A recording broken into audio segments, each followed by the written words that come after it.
प्रभु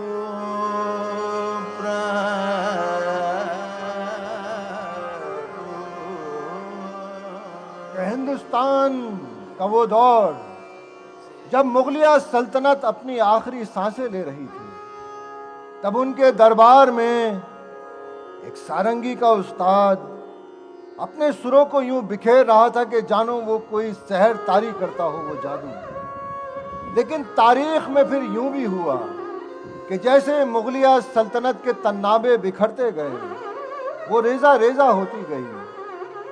और ये सारंगी का उस्ताद इस फिक्र में कि ये दरबार अगर उजड़ा तो इस मौसीकी का क्या होगा, यहाँ से वाबस्ता इतने घराने कहाँ जाएंगे, उनकी मौसीकी को कौन समेटेगा, कि वो उसी गम में बैठा और फिक्र में कि दुनिया इन्हें इस नाम से कहती कालू मियाँ, लेकिन उस कालू मियाँ के पीछे क्या रोशन ख्यालात थे, वो किस तरह महकते रहे कि कालू मियाँ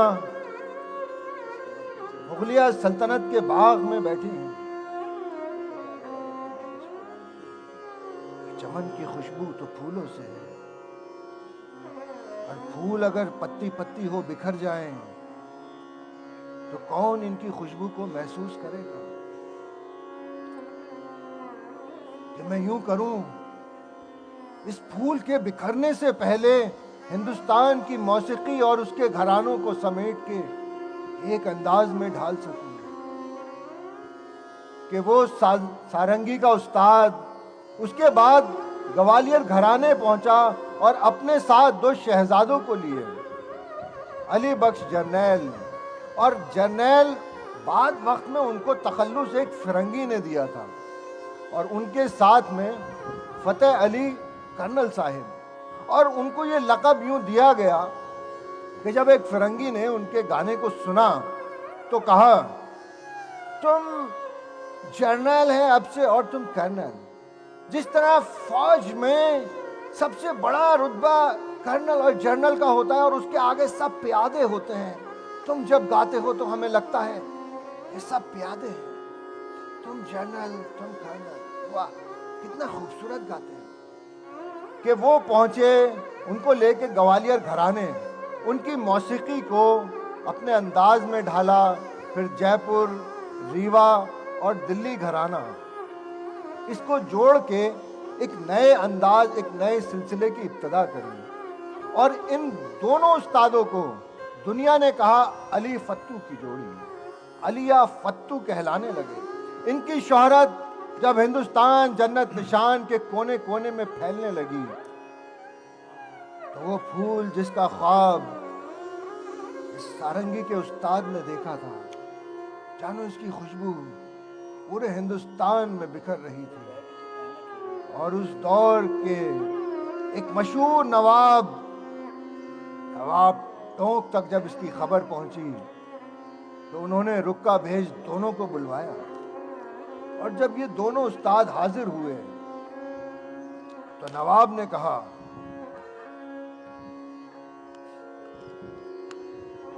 आप दोनों उस्ताद, आपकी मौसीकी हमने सुना है कि एक सहर है, एक जादू है, और ये सहर हमारे दरबार से अभी तक इतने दूर क्यों? हमने सुना है कि आप दोनों जब गाते हैं तो मालूम देता है कि आप मौसीकी के शहंशाह हैं और बाकी मौसीकार प्यादे। ये बात महज मजाक मालूम देती है या किसी मस्खरे की उड़ाई खबर, या ये खबर सच है? अगर आपकी मौसीकी हमारे दिल तक उतर सकी तो यकीन जानिए आप इस टोक की रियासत के शाही मौसीकार ही नहीं, आप हिंदुस्तान की तवारीख के वो सुनहरे परचम होंगे कि आने वाले दौर में देर तक लोग आपका जिक्र करेंगे, आपकी दास्तानें सुनाते रहेंगे। ये अपनी मौसीकी के जलवे हमारे दरबार में ना बिखेरिएगा, हम भी तो देखें आखिर वो क्या जादू था। कि नवाब ने जब ये कहा तो दोनों उस्ताद ने जो अपनी मौसीकी और अपने सुर बिखेरे, तो यकीन होता था ये एक सहर है। और उसी सहर का एक सिलसिला आज की इस महफिल तक, कि किस तरह दोनों ने रंग बिखेरे और अपने अंदाज, कि आपके पेशे खिदमत अलिया फुत्तू के तिलिस्म से एक तिलिस्माती बंदिश।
पंजाबी कंपोजिशन है, खास पटियाले की, यहीं की गई ये बंदिश। तो साडे कोलों ने मैं मसलत पूछने, तो साडे कोलों तुसी आवो ने सा लड़ियों ने मैं मसलत पूछने।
तराना पटियाले का खास।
तारीख का ये दौर कि जिस नवाब ने ये कहा था कि तारीख तुम्हें याद रखेगी, उस कहने वाले को खुद ना खबर थी कि उसके साथ जिंदगी क्या आंख मिचोली करेगी। कि वो दास्तान का लम्हा यूं पलटा कि जब उस नवाब का आखिरी वक्त करीब आया तो उसने दोनों मौसीकारों को बुलाया और कहा,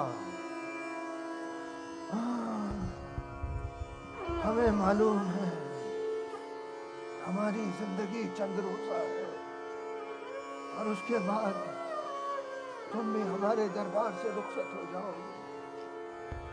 कि हमारा दरबार बिखर रहा है और तुम क्यों कर यहाँ रहो। मगर अलिया फत्तू, तुम्हारी मौसीकी हमें हमेशा याद आती रहेगी। हमारे दरबार में जब कोई ना होगा तब भी तुम्हारी सदाएं और सुर गूंजेंगे। हम जानते हैं तुम्हें और दरबारों के बादशाह नवाब बुलाते हैं। हम तुम्हें खुद इजाजत देते हैं, जाओ और अपनी जिंदगी की गुजर करो। मगर जाते जाते हमें कुछ ऐसा सुना के जाओ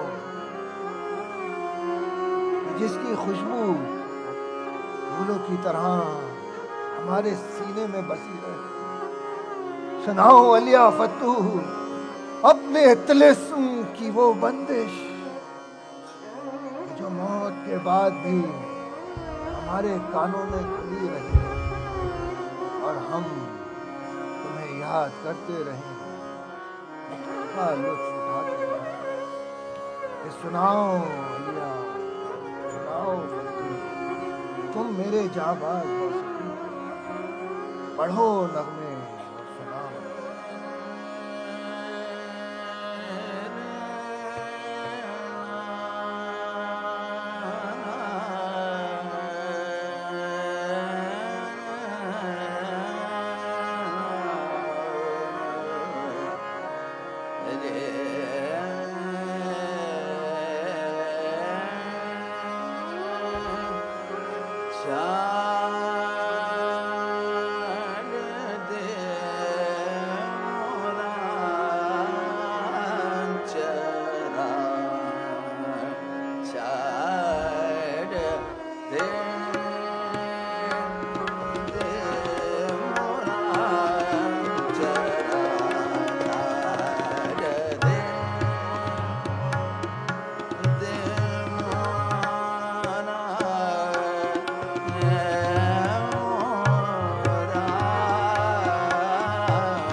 दे मोरा जरग याद दे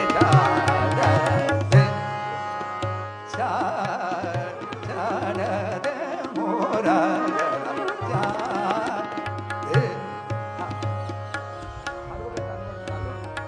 मरे दारे पा गा मा रे दा मरे दारे पा मरे दारे पा ये बा पा मा दा बा दा गा मा पा मा गा मा रे दा मा सा रे पा मा रे सा रे पा मा रे सा रे ना ए मोना अंचला चार दे आ मोरा जरा गर जाने जा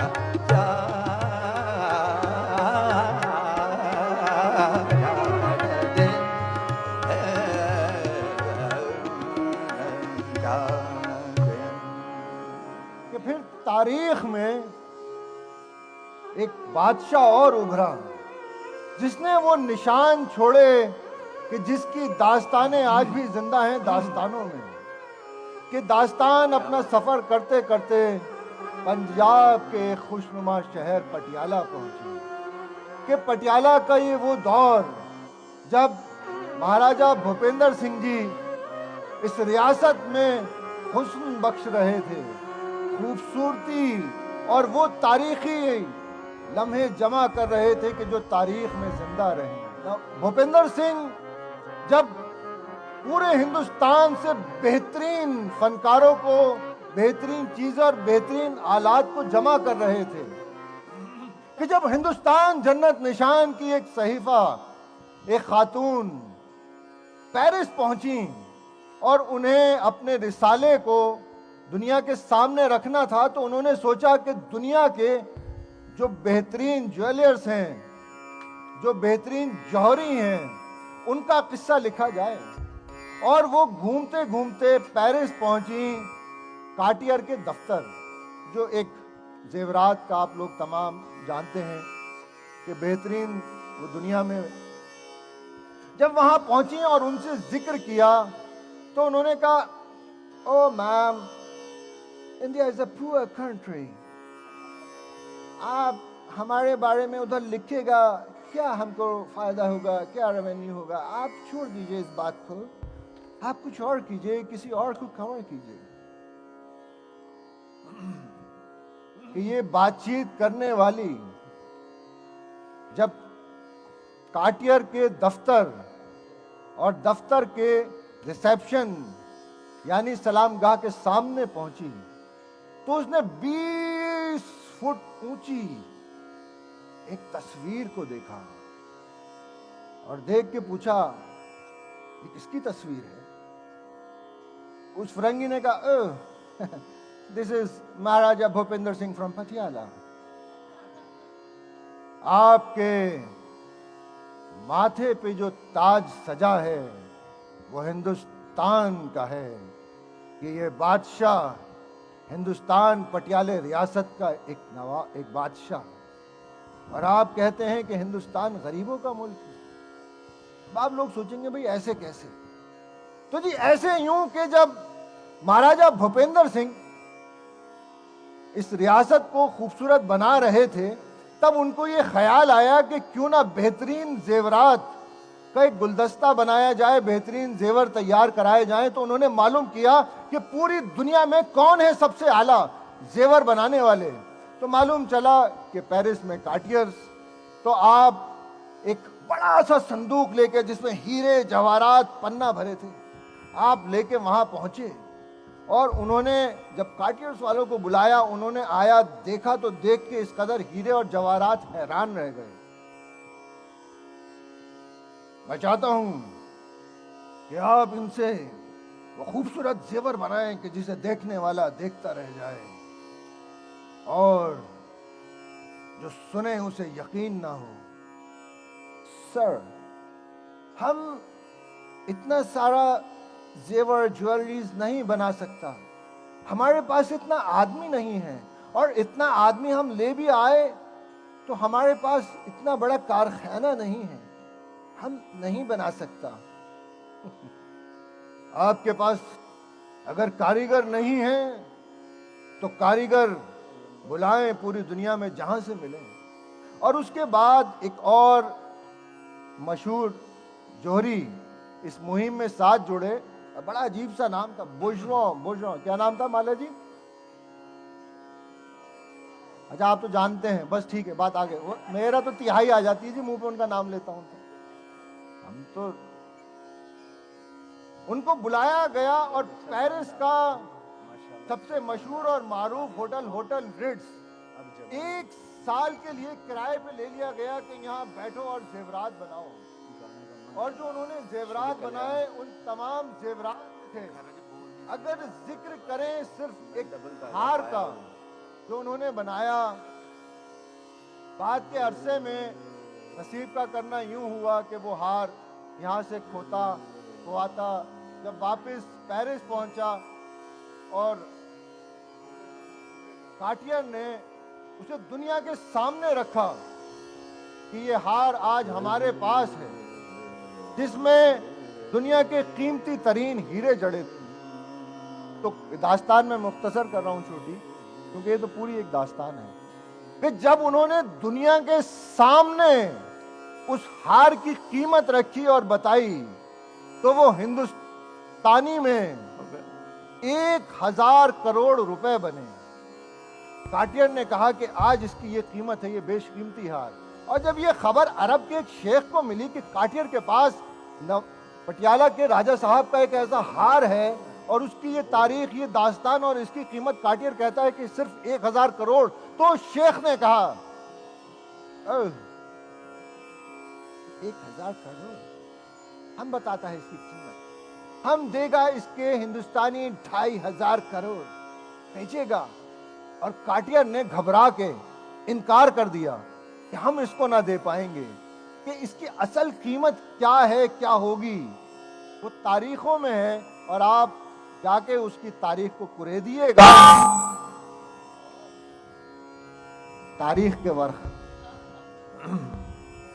लेकिन महाराजा भूपेंद्र जी जिस तरह दुनिया से बेशकीमती चीजें जमा कर रहे थे, 2 टुकड़े आपको और सुनाऊंगा फिर मौसीकी का जिक्र, कि जब वो रोल्स रॉयस बनाने वालों के पास पहुंचे, वो गए, उन्होंने उनकी गाड़ियां देखी और कहा कि आप और क्या बेहतर बना सकते हैं, क्या बेहतरीन होगा। तो वो उनको बताते रहे और आखिर में लगा कि भाई हमको लगता है ये कोई इंडिया का कोई पुअर सा मैन है, इसके पास थोड़ा सा पैसा आ गया है, ये रोल्स लेने आया है, ये एक कोई गाड़ी हमसे लेगा और ये कितना क्वेश्चंस करता है। उसके बाद उन्होंने महाराजा भूपेंद्र जी से जरा दूरी सी बनाई और कहा कि आप देख लीजिए जो गाड़ियां खड़ी हैं। महाराजा को ये बात बड़ी अखरी और अगले रोज जब वो अपने लाव लश्कर के साथ वहां दफ्तर पहुंचे तो उन्होंने 1 नहीं, 2 नहीं, 3 नहीं, 4 नहीं, 5 नहीं, 6 नहीं, 7 नहीं, 8 नहीं, 9 नहीं, पूरी 10 रोल्स रॉयस का ऑर्डर उन्हें एक बार में दिया। और इसे सुन के वो कंपनी वाले हैरान रह गए। और ये आपको कहते चलें कि उनकी तारीख में ये पहला मौका ऐसा था जब किसी शख्स ने एक साथ 10 रोल्स रॉयस का जिक्र किया हो। और महाराजा भूपेंद्र जी यहीं नहीं रुके, आने वाले वक्त में उन्होंने 44 रोल्स रॉयस खरीदी। और इससे ज्यादा का जिक्र करें कि जब वो जर्मनी पहुंचे हिटलर से मिलने के लिए, बामुश्किल 5 मिनट का वक्त दिया। उस 5 मिनट के वक्त के बाद जब हिटलर मिला तो वो 5 मिनट की मुलाकात कई घंटों और घंटों से दिनों में तब्दील हो गई। चलते वक्त हिटलर ने दुनिया की बेशकीमती मर्सिडीज मेबैक कार्स में से एक कार राजा साहब को तोहफे में दी, और ये उम्मीद कि आप मेरी इस दोस्ती को कबूल करेंगे और उस नादानी को माफ कि जो मैंने सिर्फ 5 मिनट का वक्त आपको दिया था।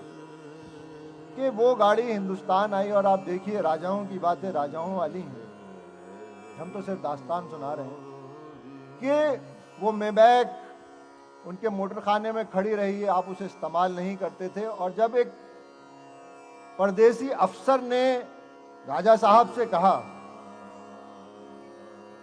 राजा साहिब आप इस कार को यूज नहीं करते, आप हमें बेच दीजिए, तो राजा साहब फकत आपका पैक क्या खत्म हो गया, इसका मजा लीजिए।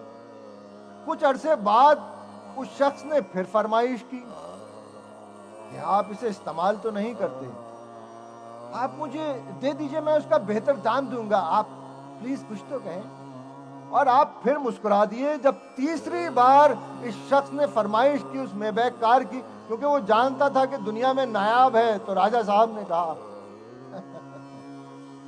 आप तोहफे में ले जाइए, ऐसी भी क्या बात है। और वो शख्स इतना पक्का निकला कि वो हकीकतन उसको तोहफे में लेके ही माना। जब अरसे बाद राजा साहब को याद आया कि उनके पास एक इस कदर कीमती गाड़ी थी, उन्होंने मालूम किया कि भाई मोटर खाने से वो गाड़ी कहाँ गई। तो खादिमों ने कहा कि हुजूर आपने उस फरंगी को तोहफे में दी थी, वो तो तभी ले गया। तो राजा साहब की तेवरी पे बल आए और तमाम खादिम डरने लगे कि हमसे कोई गलती या गुस्ताखी तो नहीं हुई। वो लेके चला गया, वो खुद लेके गया। जी हुजूर, वो तो कहता था कि आपने तोहफे में दी है, तो हम भला कैसे रोकते। हम हैरान हैं तुम लोगों की हिमाकत पे कि तुम लोग इस पटियाला रियासत के मुलाजिम हो कि तुम यहाँ के तौर तरीके और आदाब नहीं जानते। जब उसने ये कहा कि हमने उसे ये तोहफे में दी है, तो वो खुद क्यों लेके गया, तुम क्यों ना छोड़ के आए उसके दरवाजे तक, उसके घर तक, उसके मुल्क तक। तुम लोग मुझे किस कदर शर्मिंदा करते हो कि राजाओं के ये रंग कि जब देने पे आए तो दुनिया नवाज़े। कि इसी सिलसिले में जब राजा साहब को मालूम हुआ, हमें मालूम चला है कि हिंदुस्तान के 2 गुलकार कहीं दूर रियासत में अपने फन को बिखेर रहे हैं और उनसे आला कोई नहीं, उनसे बेहतर कोई नहीं। वो हमारे दरबार से अभी तक क्यों दूर हैं, उन्हें पैगाम भेजो और उनसे कहो कि हमारे दरबार में आए और अपने मौसीकी के रंग बिखेरें। कि कसूर घराने के ये 2 शहजादे अलिया फत्तू जब पटियाले पहुंचे तो राजा साहब ने उनका इस्तकबाल किया। वो बैठे और राजा साहब ने कहा, हमने दुनिया से बेशकीमती जेवरात, बेशकीमती आलात जमा की और हमें मालूम चला है कि आपसे बेहतर दुनिया में कोई नहीं है मौसीकी में जो इस हिंदुस्तान के गायन को लोगों तक पहुंचाए। अपनी मौसीकी का वो अंदाज हमारे दरबार में भी हो कि हमारे सामने भी पेश किया जाए। और फिर अलिया फत्तू ने अपने रंग यूं बिखेरे।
यार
खां साहब इस मौसीकी को सुन के बड़े मुतासिर हुए, लेकिन आपने कहा कि कुदरत ने हर चीज को जोड़े में बनाया है, जैसे फूल के साथ खुशबू और मर्द के साथ औरत, के इंसान जिस्म और रूह।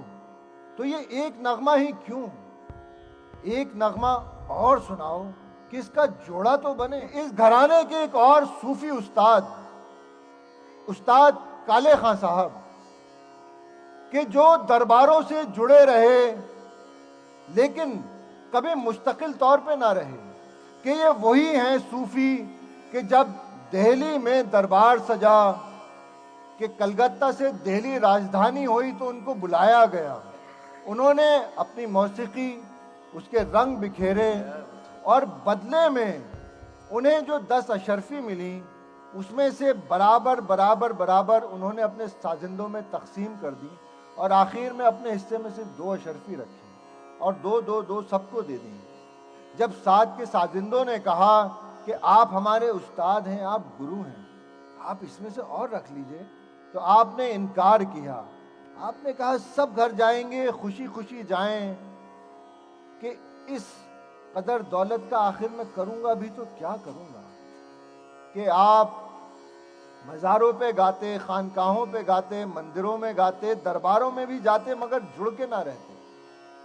जब पूछने वाले ने आपसे पूछा कि आप किसी एक दरबार से जुड़ के क्यों नहीं रहते, आप हमेशा उनके क्यों नहीं हो जाते, तो उन्होंने जो जवाब दिया वो तारीख में जिंदा है। फूल की खुशबू को अगर एक जगह कैद कर दो तो दुनिया तक वो कैसे पहुंचेगी। कि ये मौसीकी तो आलम है, उस खुदा का अम्र है।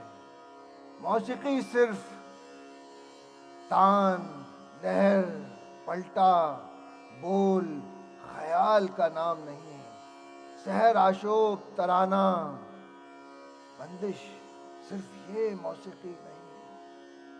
मौसीकी तो हाजिरी है उस रब के सामने, कि वो हाजिरी हो तभी सच्ची इबादत है।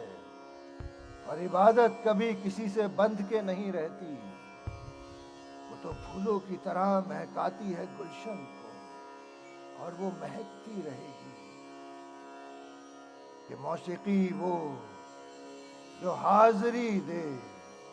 कि सुनने वालों ने जब इस बात को सुना तो कहा, हुजूर तो आप उस हाजिरी का कुछ नमूना हमें भी तो दें, कि हमारी रूहें जा उस रब से मिल जाएं और उसमें मौसीकी जैसे खूबसूरत फूलों की तरह टक जाए। कि वो टके फूल, वो रास्ते आखिर कैसे, कि जब उन्होंने अपने अंदाज में वो हाजिरी दी तो उसका रंग आज भी उस घराने वालों की मौसीकी पे झलकता है।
na na ta na de re na tum ta da re da de tum ta na ta na de re na tum ta da re da ni yo da ni ta da ni ta da re da ni ta da ni de tum mama ga re da ni da ni da ma da ma ga ma ga re de tum sa ma ga ma da sa ga ma da ga ma ni da ma ga ma da ni da re re ni da ma ga da ni da de tum ta na de re na tum ta da re na da ni yo da ni ta da re da ta na da da de re na de ta na de re na de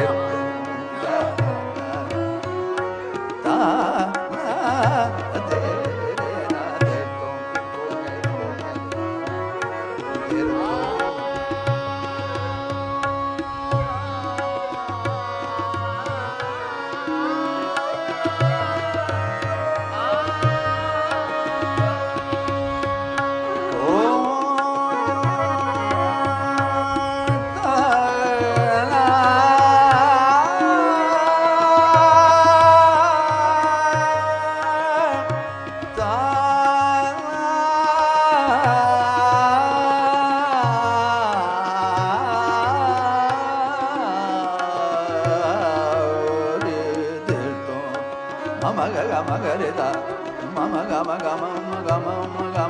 sa ga ma da ga ma ni ga ni da ma ga ma da ni da re re ni da ma ga ma da ni da ma ga re da de na da na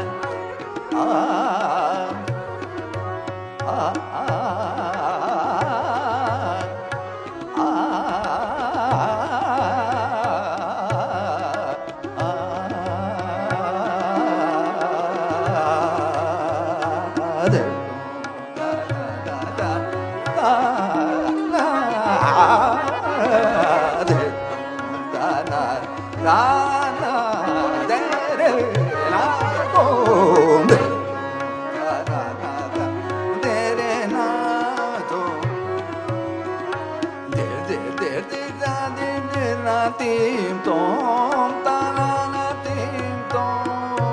na tim tom ta na da kit tak dum kit tak din ta ka da ti na da ti na da ti na da de tom ta na de re na tom ta da re da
आप लोग सोचते होंगे ये काले खान साहब, इनकी क्या खूबी, तो उस्तादों का पता शागिर्दों से मिलता है।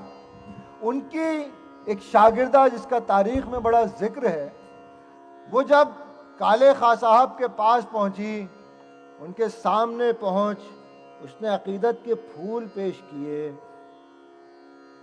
उस्ताद, मैं आपकी शागिर्द बनना चाहती हूँ, आप मुझे ये शर्फ बख्शिए कि मैं आपसे कुछ सीख सकूं। हाँ हाँ हाँ भाई, ज़रूर सीखो, हम तो हैं ही इसलिए कि इस मौसीकी को दुनिया तक पहुंचाएं। लेकिन बेटा देखना वहां चाय गिरी है, जरा पोछा लेके उसे साफ कर देना। ये उठी, इसने पोछा लिया, वो चाय साफ की और आके फिर उस्ताद के सामने बैठी। उस्ताद मुझे अपनी शागिर्दा बना लीजिए। हाँ हाँ, हमने तुम्हें अपनी शागिर्दा बनाया। तुम्हारा नाम क्या है बच्ची? जी मेरा नाम है गौहर। दुनिया मुझे गौहर जान कहती है। माय नेम इज गौहर जान। अच्छा तुम ही हो गौहर, वाह वाह, तुम हमारी शागिर्द। अब ये गौहर जान कौन थी? जरा दास्तान जल्दी जल्दी मैं सुना के बताता हूँ, आप सुन के बताइएगा। गौहर जान सिर्फ एक गाने वाली ही नहीं, गौहर जान की शोहरत इस कदर कि जब उसको बुलाया जाता तो वो नजराना 1000 रुपए लेती। उस दौर में बड़ा से बड़ा मौसीकार सिर्फ 100 रुपए नजराना लेता था, मगर गौहर जान 1000। और बाद के वक्त में जब उनकी शोहरत बढ़ी और ग्रामोफोन कंपनी हिंदुस्तान आके किसी को रिकॉर्ड करना चाहती थी तो वो पहली आवाज गौहर जान ही बनी। और जब उन्होंने पूछा कि आप कितनी देर में अपने नगमों को समेट सकती हैं, तो उसका ऐन वक्त गौहर जान ने अपने उस्ताद से मशवरा कर 3 मिनट रखा। और अभी कुछ अरसे पहले दुनिया के साइंसदान और साइकोलॉजिस्ट इस नतीजे पे पहुंचे कि जो हम रील्स देखते हैं वो 15 सेकंड और 30 सेकंड जहन पे असर डालती हैं, और सबसे बेहतरीन वक्त वो 3 मिनट ही है जो गौहर जान और उस्ताद काले खान साहब ने तय किया था। ये गौहर जान कौन? ये गौहर जान वही जिसने जब दिल्ली का दरबार सजा तो 3000 नकद और 1.25 किलो सोना अपने नजराने की पेशगी मांगी, और अपने नाई, धोबी, कसाई, हलवाई के उनके खादिम और खादिमाएं भी उनके साथ जाएंगी, उन सब के लिए खास सवारी। कि गौहर जान जो 6 घोड़ों की बग्गी में सफर करती थी, जो सिर्फ जॉर्ज पंचम के लिए थी, कि गौहर जान उसमें सफर करती हैं। और आप सोचते होंगे कि ये क्या बात हुई। अभी हिंदुस्तान ने एक नजराना देखा एक शादी का, कि एक बड़े व्यापारी ने अपने शहजादे की शादी करी, दुनिया की दौलत लुटाई, मगर गौहर जान की एक पालतू बिल्ली, उन्होंने देखा कि दीवार पे वो पड़ोस के किसी जंगली बिल्ले के साथ घूम रही है। गौहर जान को फिक्र हुई कि किसी दिन ये जाके मुंह ना काला करवा लाए तो इसी घर में ही इसकी शादी कर देते हैं। और गौहर जान ने उस शादी पे उस जमाने में 1.25 लाख रुपए खर्च किए। 1.25 लाख, आप ताली बजा सकते हैं गौहर जान ने। और जब उस बिल्ली के बच्चे हुए तो उन बच्चों की मुंह दिखाई पे जो महफिल करी उसका खर्चा था 20,000। कि गौहर जान, हाँ इसमें भी बजा, कि गौहर जान जब दिल्ली दरबार से उनको बुलावा आया और उनसे कहा कि आप अपने फन का मुजाहिरा कीजिए, तो गौहर जान ने यह शर्त लगाई कि मैं उस्ताद काले खान साहब की शागिर्द हूं, मुझे यूं ना समझिएगा, और जब मैं अपने फन का मुजाहिरा करूंगी तो आपके जॉर्ज साहब मेरे सामने बैठेंगे, दरबार में कोई टहलेगा नहीं, घूमेगा नहीं। और गौहर जान की यह शर्त मानी गई। उनको एक खास 6 घोड़ों की सवारी दी गई, एक खास ट्रेन चली, गौहर जान दिल्ली दरबार पहुंची। और वो हमेशा कहती थी कि मेरी जिंदगी का गौर, वो कीमती हीरा, मेरे कसूर पटियाले वाले मेरे खान साहब, उनसे जो सीखा उसको तो मैं अभी रत्ती भी ना छू पाई। है खुदा तेरी मेहर, तूने मुझे ऐसे आला उस्ताद दिए कि दरबार में जो गौहर जान ने अपने सुर बिखेरे तो समझने वाले और ना समझने वाले भी हैरान रह गए। क्या थी वो गौहर जान की मौसीकी और पटियाले का रंग, कि उसका थोड़ा संग आपके पेशे खिदमत।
गरबा लगा लो, रस के भरे तुरना।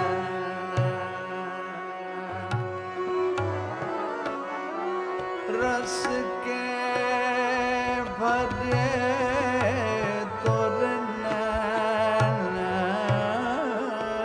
रे, रस के रस के भरे तुरना सावरिया रे हो।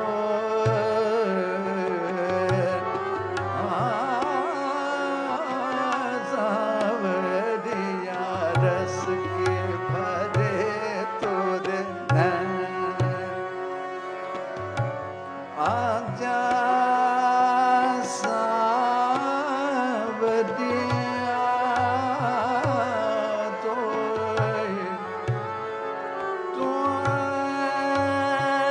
गरबा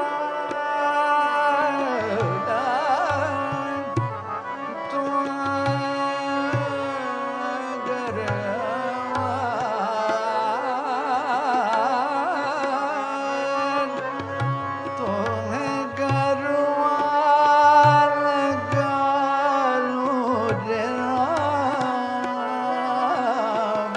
देव रे रस के भरे तुरना।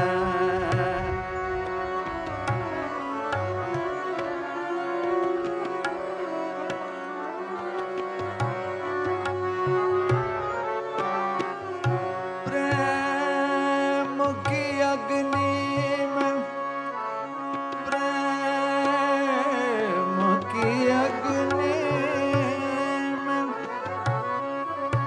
वो गुण देखा।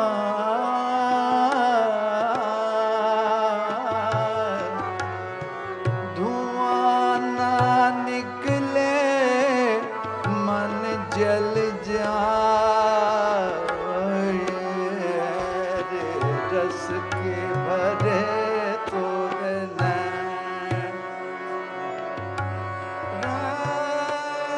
रस के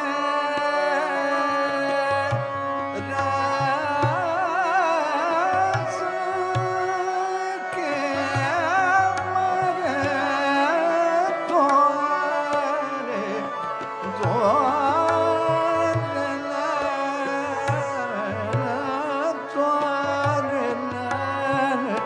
सावरिया जा तो है गरबा लगा लो भरे तुरना।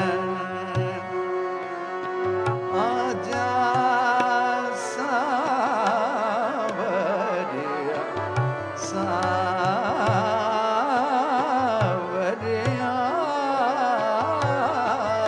रे, सावरिया रस के भरे तुरना। रस के भरे तुरना। सावरिया सावरिया आजा तुम्हें गरबा लगा लो रे, गरबा लगा लो रे हाँ, रस के भरे तुरना। बजा एक अंतरा कह दो, अंतरा कह दो, अंतरा के बाद आए रस के भरे तुरना।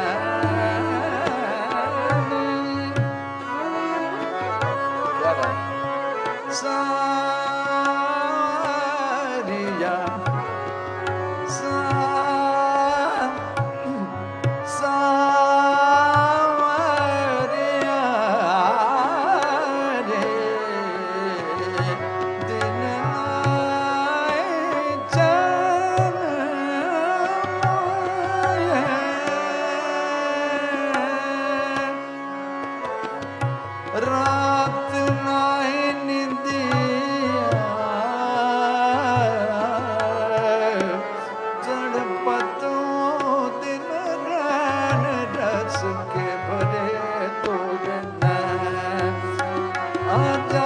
रस के भरे तोरे नैन, नैन रस के भरे तोरे नैन,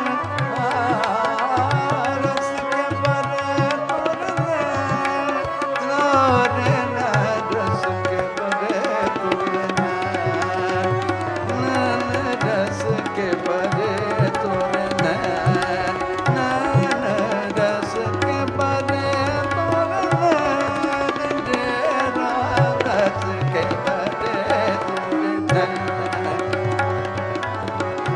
के भरे तोरे नैन, डेरा रस के भरे तोरे नैन।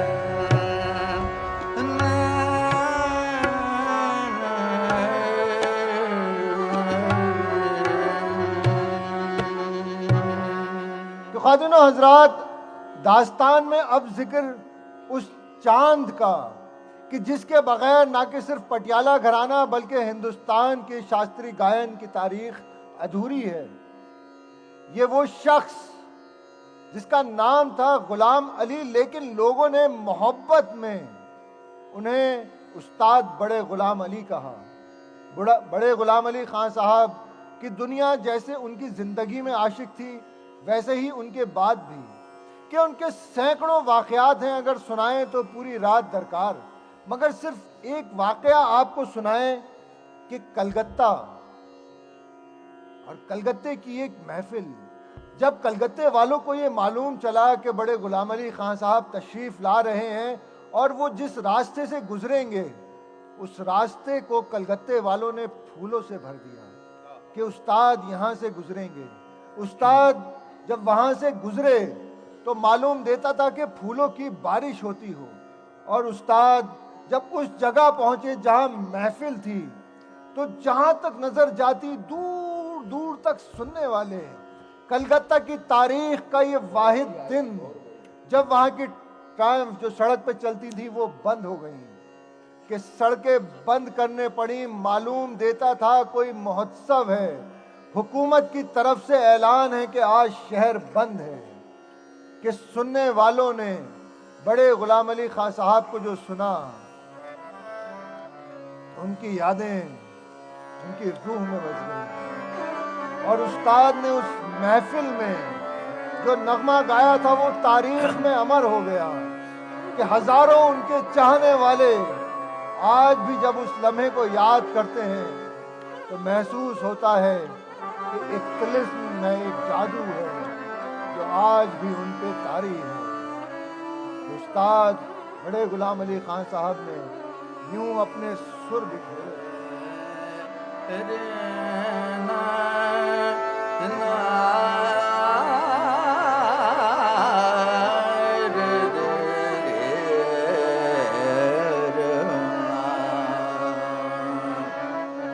ये बहुत लोगों की फेवरेट चीज़ है, मगर ख़ासकर माला जी हमेशा जब भी हो तो ये सुनने की फरमाइश करती है। तोरे बाट तकत पे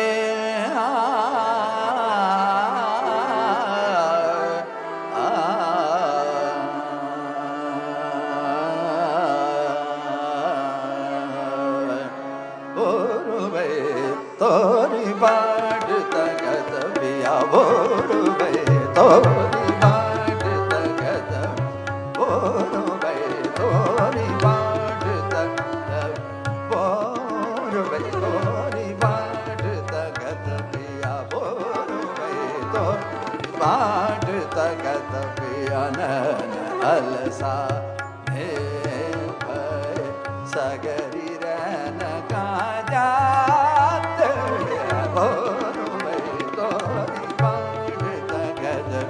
सगरी रैन का जाते बोरो भाई तोरी बाट तगर गगर द मम गरे द मग नि नि द मग नि नि नि द द मम मम गगर द बोरो भाई तोरी बाट तगत बोरो भाई तो बाट तगत पिया।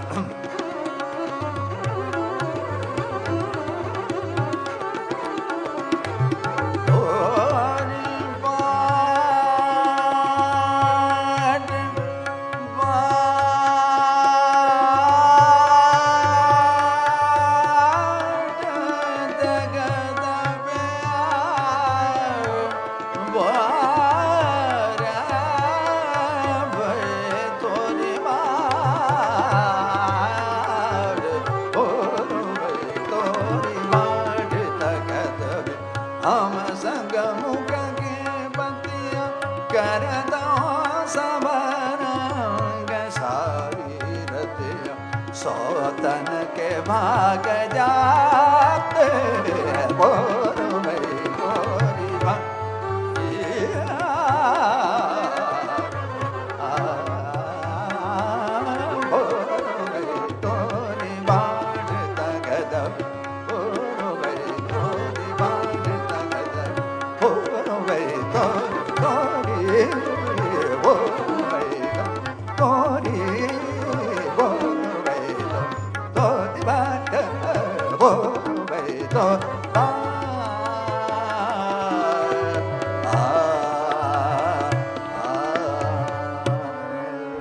जिस तरह बड़े गुलाम अली खान साहब शहंशाह थे मौसीकी के, उसी तरह एक मलिका जो तरन्नुम की मलिका थी, यानी कि नूर जहां, कि नूर जहां से जब पूछने वाले ने ये पूछा कि खुदा ने आपको इस कदर हुस्न, इतनी दौलत, इतनी शोहरत और ऐसे गले से नवाजा है कि जो नसीब वालों को मिलता है, तो अब आपको जिंदगी में और क्या फरमाइश, क्या कमी, कोई खलिश। तो नूर जहां के वो तारीखी लफ्ज आज भी महफूज है तारीख में, इतिहास में, हिस्ट्री में, कि नूर जहां ने कहा, अच्छे सुर यकीनन जिसने पिछले जन्म में मोती दान दिए हों उसी को मिलते हैं। मेरे पास सब कुछ है मगर एक कमी, एक खलिश जो मुकम्मल ना होती। काश बड़े गुलाम अली खान साहब मेरे उस्ताद होते और मुझे कुछ सिखाते, काश के वो मुझे अपनी शागिर्द बनाते। अगर वो मिल जाएं तो जानो मुझे इस जहान में जन्नत मिल जाए और मैं सारे मोती, सारी दौलत, सारी शोहरत उनके कदमों पे निछावर कर दूं। ये बात जब बड़े गुलाम अली खान साहब तक पहुंची तो वो खुद बड़ा पसंद करते थे इस मलकाए तरन्नुम के गाने को, उसके नगमे को, उसके अंदाज को। तो उन्होंने कहा कि हम यकीनन तुम्हें अपनी शागिर्दा बनाएंगे अगर तुम्हारी यही सच्ची अकीदत है। कि वो वक्त, और नूरजहां खुद उसके बारे में बताती हैं, नूरजहां ये वही हैं भारत रत्न लता मंगेशकर जिनको अपना उस्ताद मानती थी, कि वो कहती हैं कि वो लम्हा कि जब मुझे मालूम हुआ कि उस्ताद मेरे घर आएंगे, मुझे ये इज्जत बख्शेंगे, तो मुझे ये यकीन हो गया कि वो खुदा है और दुआएं सुनता है। और जब पूछने वाले ने फिर पूछा कि अब आपको क्या लगता है कि आपकी जिंदगी में आपको ये इनाम, ये तोहफा, ये इनायत क्यों मिली, तो उन्होंने कहा, सच्चे सुर मिलते हैं अगर मोती दान करो, और ऐसे गुरु मिलते हैं अगर अपना जीवन दान करो। यकीनन मैंने अपनी पिछली जिंदगी में इन महात्माओं के चरणों में अपना जीवन दान किया होगा कि वो मेरे घर को आते हैं। कि जब बड़े गुलाम अली खान साहब मलकाए तरन्नुम नूरजहां के घर पहुंचे तो वो बार बार दरवाजे पे जाती, फ़कीरों को जो उनके हाथ में आता देती, और आखिर ये हकीकत आपको सुना रहा हूँ कि वहाँ फ़कीर थे, मांगने वाले थे, और दूर दूर तक मजमा था कि बड़े गुलाम अली खान साहब को देखेंगे और सुनेंगे। नूरजहां ने अपने हाथ के कीमती कड़े उतार के मांगने वालों को दे दिए कि मेरी तो मुराद बराही। अपनी कीमती अंगूठियाँ उतारी और फ़कीरों में बांट दी, अपने गले से हार उतारे और फ़कीरों को दे दिए कि मेरे पास ऐसे उस्ताद होंगे, मुझे अब ज़िंदगी में क्या चाहिए। और जब बड़े गुलाम अली खान साहब सामने पहुँचे तो मलकाए तरन्नुम हाथ झुका के उनके सामने खड़ी हो गई। ये वही मलकाए तरन्नुम थी कि जब उस दौर के एक तानाशाह ने कहा कि काला लिबास कोई नहीं पहनेगा, फैज़ की गज़लें कोई ना गाएगा क्योंकि वो बागी है, और मलकाए तरन्नुम उस तानाशाह के सामने खड़ी हुई और उन्होंने काला लिबास पहना, फैज़ का नगमा गाया और उससे कहा कि अगर वो कैद खाने में पड़ा बागी है तो हम भी बागी हैं, हम इसका ऐलान करते हैं। ऐसी मलकाए तरन्नुम के सामने जब उसके उस्ताद पहुँचे तो तो वो सर झुकाए रहीं देर तक। उस्ताद खड़े रहे। जब सर पे हाथ रखा तो मलकाए तरन्नुम ने उनकी तरफ देखा। उनके चेहरे पे आंसू ही आंसू थे, वो आंसुओं में डूबी हुई थी। वो बैठी, गंडा बंधा और सबने फरमाइश करी कि उस्ताद इस मौके पे कुछ सुनाइए, कुछ पेश कीजिए कि यादगार हो। और खान साहब ने जो सुनाया वो तो तारीख में अमर हो गया। खान साहब ने कहा भाई तुम तो खुद इतना उम्दा गाती हो, हम क्या सुनाएं, लेकिन इतने चाहने वाले आए हैं। देखो भाई, तुम एक खातून हो, औरत हो, हम मर्द हैं, हम मर्दों की चीजें गाते हैं, लेकिन हम बड़ी बड़ी मूंछों वाले तुम्हें वो सुनाते हैं जो औरतों का गाना है। देखो वो कैसे रचता है, कैसे बंधता है। और खान साहब की ये बात कि भाई गाना बजाना तो वो है कि जिसे जानने वाला भी समझे, उसका मजा ले, उसका लुत्फ ले। और गाना बजाना तो वो है कि जो उस गाने बजाने को नहीं जानता, जो दरबारी है, जो संतरी है, जो खादिम है, वो भी उसका मजा ले। कि मैं तुम्हें सुनाता हूं कि बाजू बंद खुल खुल जाए और तुम उसका यूं लुत्फ लो कि बाजू बंद उसके हाथ पे बंधा है और उसका पीहर परदेस गया है। वो उसकी याद में दुबली हो गई और वो बाजूबंद खुला खुला जाता है। कि जिनकी परदेश में है वो उन्हें याद करे, और जिनकी उनके पास है वो यूं समझें कि रात का वक्त है, मुलाकात है, और उस मुलाकात से पहले वो बाजूबंद खुला जाता है कि वो उसका लुत्फ ले। कि यूं समझें कि वो परदेश से घर आया है और बाजू पे जो रकम बंधी थी कि जश्न का माहौल है, वो बाजू बंद खुलता है और वो रकम मांगने वालों और चाहने वालों में तकसीम की जाती है। ओए सब लुत्फ लो, ओ मौसीकी किसी की जागीर नहीं, ये तो दिल का अफसाना है। ओ ये तो हाजिरी है उन रूहों की उस दरबार में। सुनो भाई, मलकाए तरन्नुम कि बाजू बंद खुल खुल जाए, ये मुझो वाला क्या सुर लगाता है। सुनो भाई, सब सुनो।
जाए, कुल कुल जाए।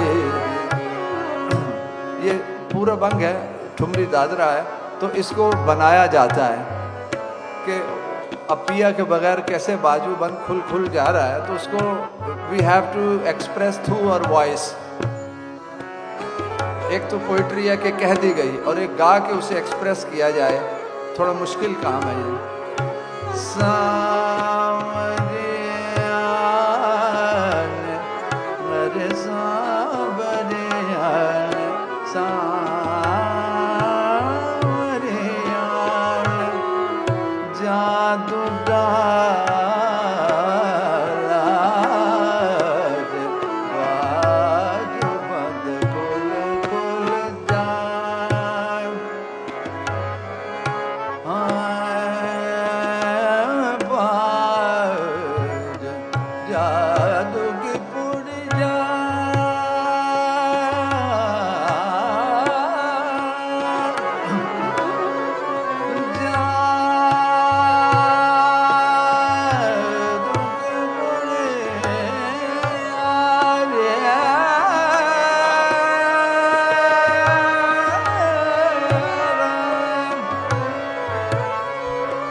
महफिल में पटियाला घराने के एक बहुत बड़े उस्ताद मौजूद थे। जब चाहने वालों ने उनसे कहा कि आप भी कुछ सुनाएं उस्ताद बरकत अली खां साहब, तब उन्होंने मना कर दिया। उन्होंने कहा कि बड़े गुलाम अली खां साहब के गाने के बाद अब कोई गुंजाइश नहीं कि कुछ और सुनाया जाए, कि सबने इसरार किया, उनके चाहने वालों ने, कि कुछ तो सुनाएं। बड़े गुलाम अली खां साहब बैठे देखते रहे। अब बड़ों की बातें देखी कैसे बड़ों वाली होती हैं, कि जब नूरजहां को शागिर्द किया गया, गंडा बांधा और रस्म के मीठा खिलाया जाता है, तो खीर आई। गुलाम अली खां साहब ने अपने हाथ में वो खीर का प्याला लिया, करीब से रखे गुलाब के फूलों की कुछ पंखुड़ियां उसके ऊपर डाली और बरकत अली खां साहब की तरफ बढ़ा दी कि प्याला तो लबरेज हो चुका, भर चुका, लेकिन जिस तरह फूल उसके ऊपर सजे हैं, तुम्हारी मौसीकी भी इस महफिल को ऐसे ही सजाएगी। कुछ सुनाओ, कुछ पेश करो। कि इस इजाज़त को उन्होंने अपनी खुशनसीबी जाना, और जो उन्होंने गाया उसे चाहने वाले आज भी अपनी याददाश्तों में गुनगुनाते हैं कि वो हाज़री ऐसी थी जैसे फूलों की खुशबू, और उनकी बरकत न कि सिर्फ पटियाला घराने में बल्कि शास्त्रीय गायन में घुल गई है। हिंदुस्तान की मौसीकी, उसकी बरकत और बरकत अली खां साहब की बंदिश। बागों में पड़े झूले तुम भूल गए हमको,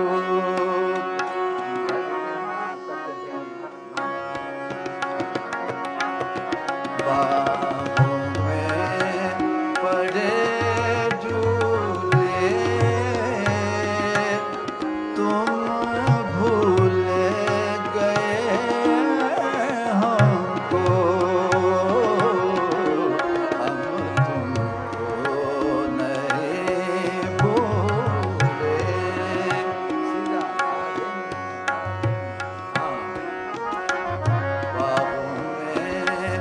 बड़े झूले हो तुम, भूल गए हमको, हम तुमको नहीं भूले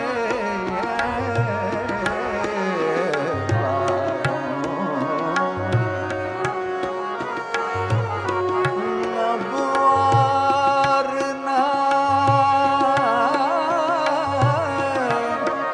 अब और ना तड़पाओ,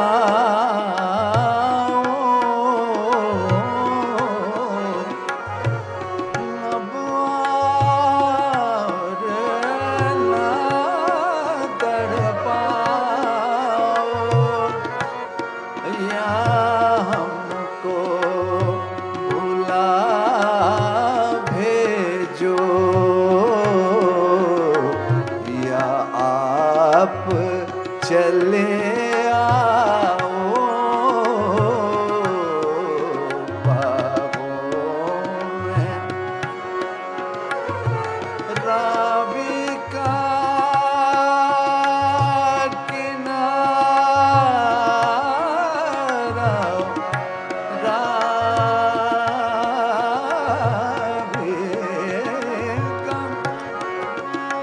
रावी का किनारा हो। ये दरिया है रावी, शायर कह रहा है रावी का किनारा हो, हर मौज के होंठों पर अफसाना हमारा हो, हर मौज के होंठों पर अफसाना हमारा हो, बाहों में।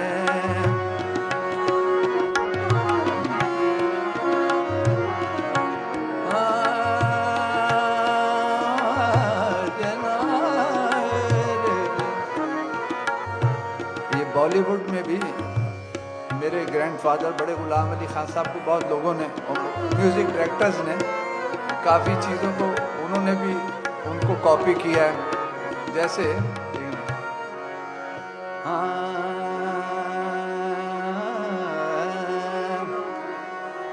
मेरी आँखों में बस गया कोई रे, मोए नींद ना आए मैं क्या करूं। अब ये गाना है तो ये गुलाम अली खान साहब की, बड़े गुलाम अली खान साहब की, ये एक दादरा आया उनका, खुद लिखा, उन्होंने कंपोज किया, गाया, उसी को सेम उन्होंने। तोरी तिरछी नजरिया के बान, हाँ तोरी तिरछी नजरिया के बान, कर जवा मिला आगे, तोरी तिरछी नजरिया के बान, तोरी तिरछी नजरिया के बान। अब तो आओ सा, ये भी एक उनकी चीज़ है गुलाम अली खान साहब की। दादरा अब तो आओ साजना, पूरी ओ मन की आशा, आशा। जैसे इसको बनाया बहारों मेरा जीवन भी संवारो, कोई आए कहीं से, कोई आए कहीं, ऐ नज़ारों ऐ बहारों रे,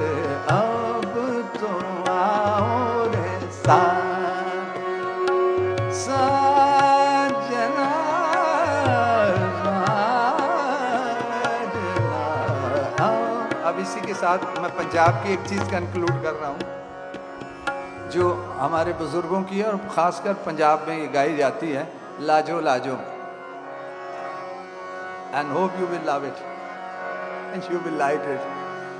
हाँ खिमटो है, हाँ लाजो लाजो, हाँ लाजो लाजो, हाँ लाजो लाजो, लाजो लाजो, ओ बला जाते दबम रेटा लाजुबा लाजुबा लाजो लाजो, ओ बला जाते दबम रेटा लाजुबा लाजो लाजो, हाँ लाजो लाजो,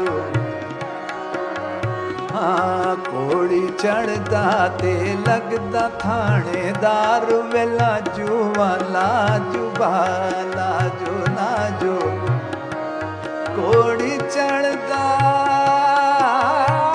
ते लगदा थानेदार वे लाजुबा रे लाजो लाजो, हाँ लाजो लाजो, लाजो लाजो, हाँ बला जाते दबम रेटा लाजुबा लाजुबा लाजो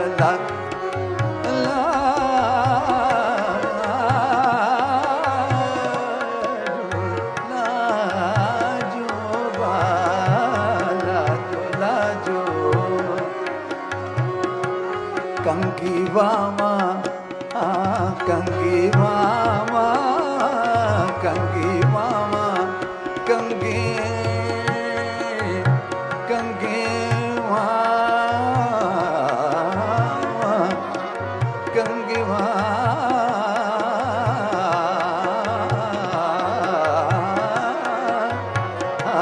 कंगी वामा ते दुखण मेरे बाल वे लाजुबा लाजुबा लाजो लाजो, कंगी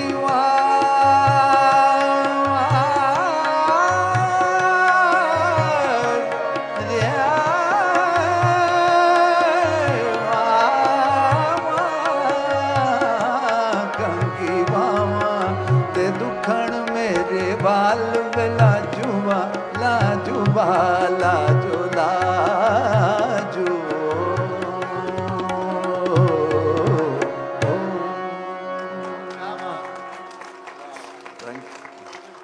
ये महफिल तारीख में यादगार हो गई और इसी महफिल के बारे में जब मलका तरन्नुम नूरजहां से एक प्रोग्राम के दरमियान पूछा गया तो वो खामोश हो गई, खामोश देर तक, और लोग उनके चेहरे को देखते रहे। नूरजहां की आंख में जो आंसू झलके तो उन्होंने कहा कि गाना बजाना तो वो बड़े लोग कर गए, हम तो जी उनकी नकल कर लें वही बहुत है। मुझे तो अपनी जिंदगी पे यकीन ही नहीं आता, इतने बड़े उस्ताद पटियाला घराने के, उन्होंने मुझे अपना शागिर्द कर लिया। जो गाती हूँ बस कोशिश करती हूँ कि उनसे जो सीखा है उसकी नकल कर सकूँ। तो कहने वाले ने कहा कि आपने जो उनसे खास सीखा उसका कोई अंग पेश कीजिए, उसको कुछ सुनाइए। तो नूरजहां ने कहा कि उनसे जो भी मैंने सीखा, मैं जब भी गाती हूँ तो जी मौसीकी नहीं, मेरी तो उनके सामने हाजिरी होती है, मेरी तो इबादत होती है, मेरी तो बंदिश, मेरी तो बंदगी, मेरी तो जिंदगी। मेरे उस्ताद बड़े गुलाम अली खान साहब थे, वो इस दुनिया से गए, अब क्या गाना बजाना, उनसे सीखा ही कुछ सुना देती हूँ।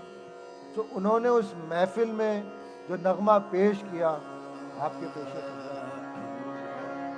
मुझसे पहले से मोहब्बत मेरे महबूब नामा, मुझसे पहले से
से है आलम में बहारों को सबा,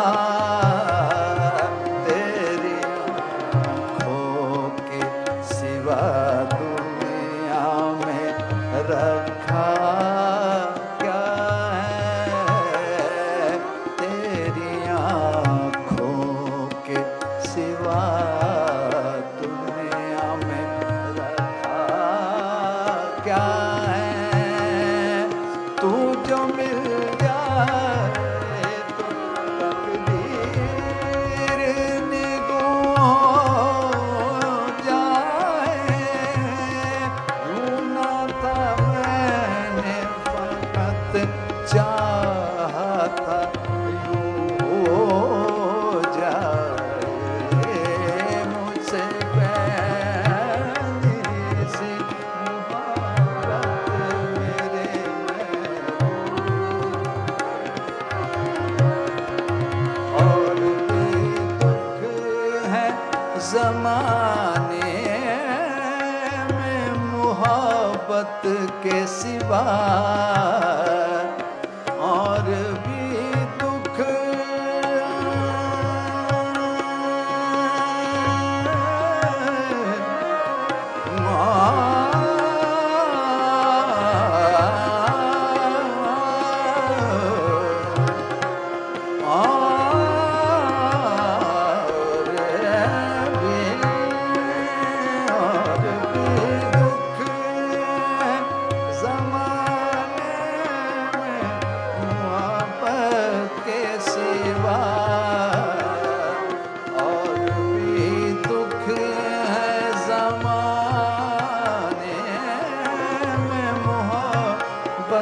के सिवा,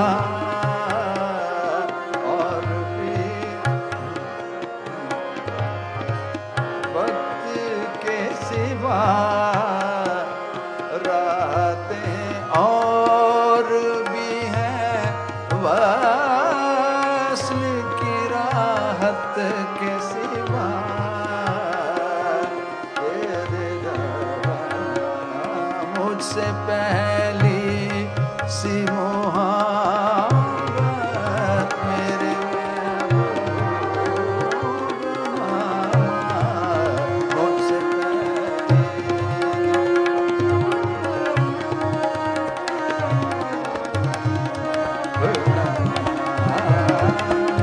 पहले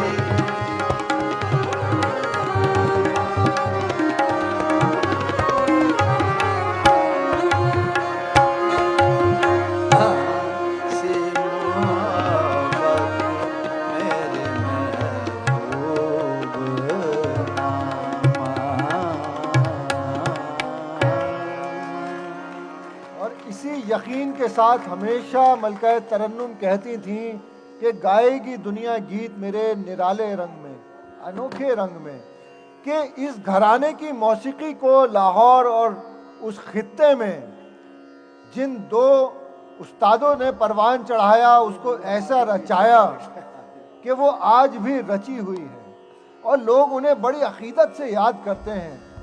इस पटियाला घराने के दो उस्ताद अमानत अली खान साहब और फ़तेह अली खान साहब, उनके जिक्र के बिना पटियाला घराना जानो अधूरा है। उन्होंने इस मोहब्बत, अकीदत और इबादत से इसकी मौसीकी में वो रंग भरे कि जिसने एक नए रंग को उभारा, कि उनकी गायकी आज भी मील का पत्थर है गाने वालों में। वो पत्थर जिसके सामने सर झुक जाए, वो पत्थर के जो खूबसूरत बुत और इबादत नजर आए।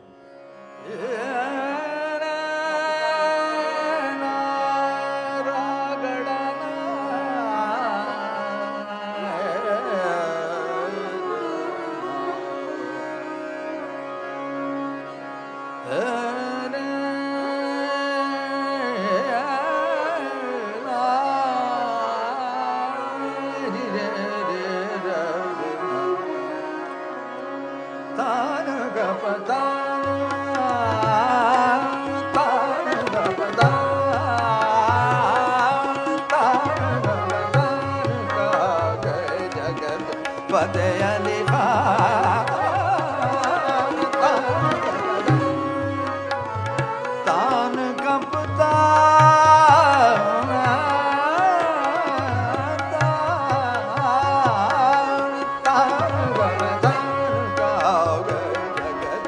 फतेह अली खान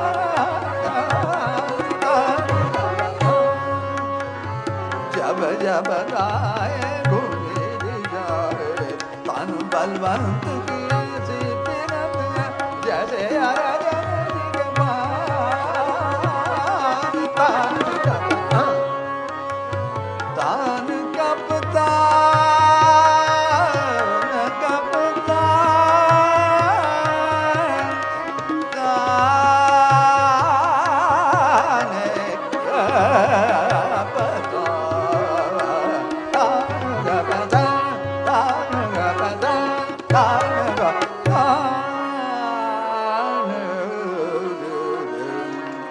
तो आखिरी लम्हों की तरफ ये दास्तान सिमटती है। इस घराने के चाहने वाले बेपनाह इसके उस्ताद शागिर्द, उनका एक लंबा सिलसिला है। वो फिर कभी जिक्र करेंगे। एक ज़रा सा जिक्र करते चलें मलकाए गज़ल बेगम अख्तर, जो हमेशा कहती थी कि मेरी ज़िंदगी की ये खुशनसीबी है कि मैं इस घराने से जुड़ी, कि इसका अंदाज़ मेरी मौसीकी में आया। यकीनन अगर मैं इस घराने से और इस अंदाज से ना जुड़ती तो मेरी मौसीकी में ये तिलिस्म ना होता कि इस घराने के गाए बुज़ुर्गों के ख़याल, उनकी बंदिश, उनकी गज़लों को गाने वाले देर तक अपने अपने अंदाज में गाते रहे। लेकिन बेगम अख्तर ने किस तरह पेश किया, उसका नजराना अक़ीदत आपके सामने पेश है। थोड़ा सा इस गज़ल के बारे में बता दूं कि ये सबसे पहले ये गज़ल मेरे ग्रैंड अंकल उस्ताद बरकत अली ख़ान साहब ने 1936 में इसको रिकॉर्ड किया और 1961 में बेगम अख्तर जो उनकी शिष्य थी उन्होंने गाया। तो मैं दोनों अंदाज पेश करूँगा।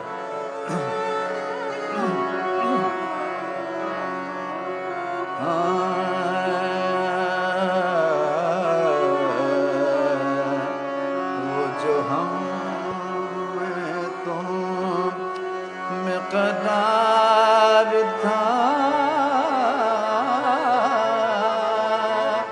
तुम्हें याद हो के ना याद हो,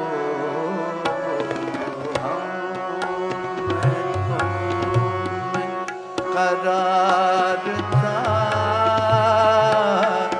करार था, जो हम में तुम में करार था, तुम्हें याद हो के ना याद हो,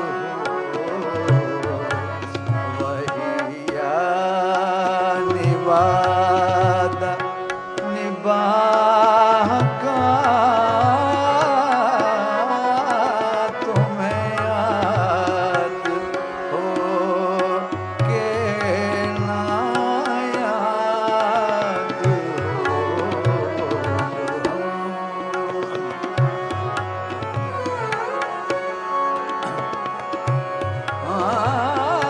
वो जो लुत्फ मुझ पे ते पेशतर, वो जो लुत्फ मुझ पर ते पेशतर, वो करम के था मेरे हाल पर।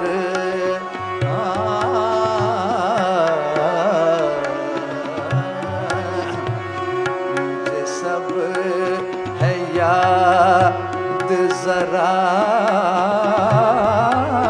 जरा, मुझे सब है याद जरा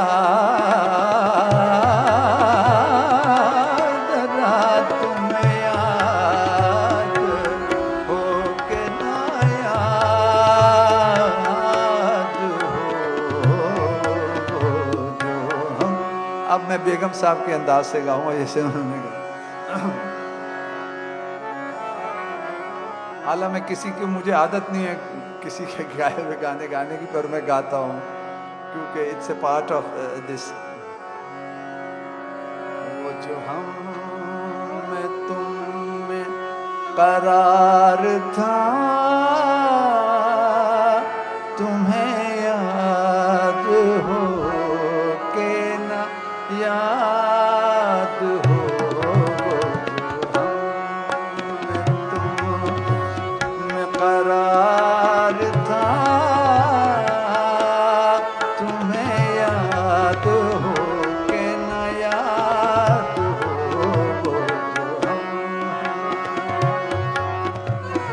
वो नए गिले वो शिकायतें,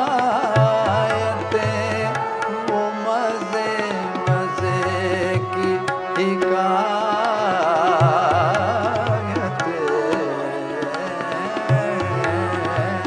वो नए गिले वो शिकायतें, वो मजे मजे की हिकायतें,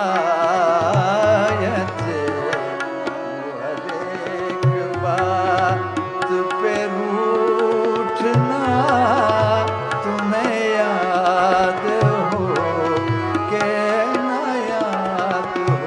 वो हर एक बात पे रूठना, तुम्हें याद हो के न याद हो। जो हम इसी घराने की एक और मशहूर गाने वाली, जिनका एक नगमा आप सब लोगों ने यकीनन सुना होगा क्योंकि वक्त कम है, लेकिन लगता है कि उसके बोल इस वक्त के ही लिए हैं। आज जाने की जिद ना करो, यूं ही पहलू में बैठे रहो, हाय मर जाएंगे हम तो जी लुट जाएंगे, कि ऐसी बातें ना किया करो, हाथ जाने की जिद ना करो। तो जी आखिरी बंद पे पहुंचते हैं। बड़े गुलाम अली खान साहब जब उस दौर का एक दीवाना एक मूवी बना रहा था कि जिसको ये ख्याल था कि एक शाहकार होगी जो मुग़ल बादशाह के ऊपर थी और उसके अंदर तानसेन की आवाज़ चाहिए थी कि कौन इसको अदा करे। सो के आसिफ ने मालूम कराया कि कौन ऐसे उस्ताद हैं कि जो तानसेन का हक अदा कर सकें। सो वो ढूंढते ढूंढते पहुंचे बड़े गुलाम अली खान साहब के पास। बड़े गुलाम अली खान साहब से उन्होंने कहा कि आप मुग़ल आज़म के लिए अपनी आवाज़ दीजिए कि तानसेन का हक कोई और अदा कर सके, ऐसा हिंदुस्तान में है ही नहीं। तो खान साहब ने कहा मैं फिल्मों में नहीं गाता। जब देर तक ये बातचीत चलती रही तो उन्होंने कहा कि आप नजराना तो बताएं, आप क्या चाहते हैं। खान साहब ने इस कदर बड़ा नजराना बताया कि उसे सुनने वाले हैरान हो गए, मगर के आसिफ ने बस खान साहब इतनी सी रकम, ये तो कोई बड़ी बात नहीं है, और ये लीजिए आप 10,000, और आपकी बात पक्की कि आप हमारे ही इस फिल्म में गाएंगे। कि 10,000 उसने एडवांस में दिया, जबकि उस ज़माने के बड़े से बड़े मौसीकार और गुलकार सिर्फ 500 रुपये गाने के लेते थे। बड़े गुलाम अली खान साहब जब उसे रिकॉर्ड करने के लिए पहुँचे और आपने गाना शुरू किया तो उसे सुन के आसिफ बार बार कहते उस्ताद जी नहीं बजाई जब मैं तब ए नहीं मज़ा नहीं आया, थोड़ा आसान करके गाइए ना इसको। खान साहब जरा और आसान करते। जरा देर बाद के आसिफ ने फिर कहा कि उस्ताद जी और आसान करिए जरा, और बात नहीं आ रही जो यहाँ पे आनी है, थोड़ा आसान करके। अब खान साहब ने कहा कि अब बच्चों का गाना बजाना करूं, और हकीकत में तो उस्ताद जी करेंगे। उन्होंने कहा जी ठीक है मैं गाता हूँ।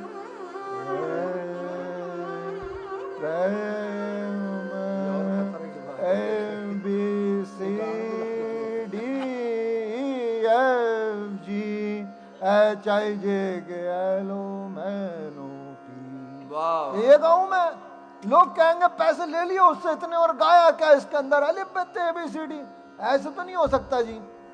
अब जब देर गुजरी तो मधुबाला और दिलीप कुमार साहब तशरीफ लाए, और बड़े कमाल की आपको बात बताएं कि वो दोनों जब आए तो उनके हाथ में 2 लिफाफे और उनके अंदर फूल।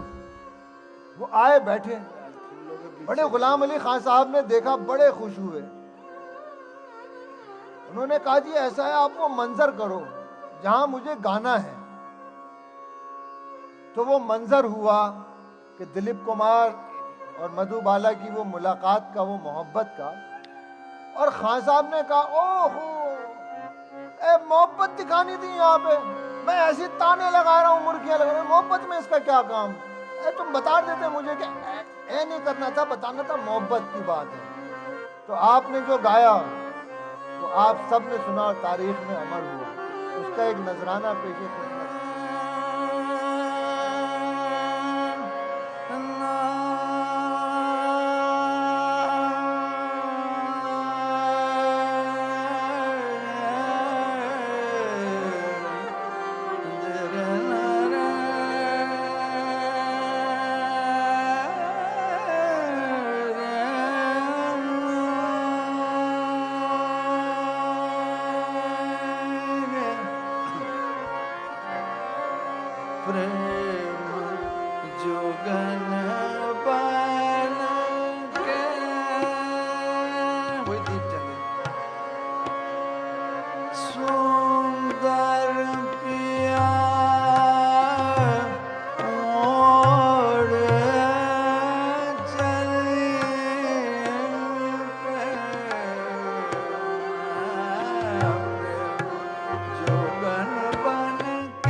सगरे